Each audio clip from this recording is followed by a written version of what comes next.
My name is Greg Sadler, and I'm a wheelchair athlete in Calgary. I was 21, I was riding my mountain bike in a skateboarding park, and I took a bad fall and broke my back, landed on my head, compressed my spine, and that did it. Two clubs in Calgary. We have the Calgary Grizzlies and the Calgary Rollers. One's a men's team, one's a women's team.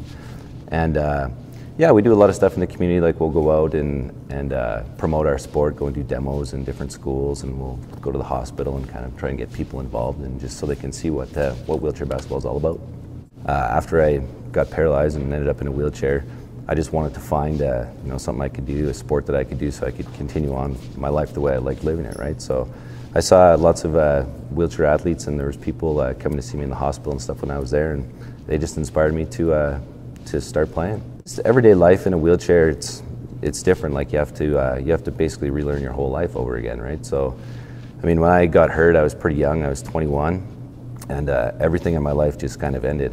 I was in school to be a pilot, and I was really active in sports. Like I said, I was a snowboarder, and I played baseball for UFC Dinos, and that just all ended. So that was a big obstacle, was just finding a way to, to redo everything and live your life in a different way, but just to carry on. Like the first, I'd say for anybody that's has not necessarily a wheelchair, but has like a life-changing event, so whether it's a spinal cord injury or a head injury or maybe an amputation, or any number of different things can happen. The first year especially, I find from talking to people, is difficult for a lot of people, but you just have to find a way to live on, because life does go on, right? And you just find a way to be positive and happy. I never played basketball. I never played in high school or junior high. I played 1 year of like community basketball when I was pretty young, like maybe 8 or 10. But no, I actually wasn't a very big fan of basketball, to be honest with you, before I was in a wheelchair. But I love it now. I'm obsessed with it. Went back to university after I got injured, and I have a degree, a business degree. But I've kind of given myself this year just to train really hard so that I can try my best to get to the Paralympics, which are next year in London.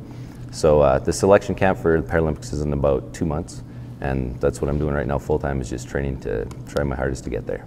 I think it's really important for everyone to be active, whether you have a disability or not, but I think it's especially important for people that live in a wheelchair or disabled in some way, because we get around with our arms, right?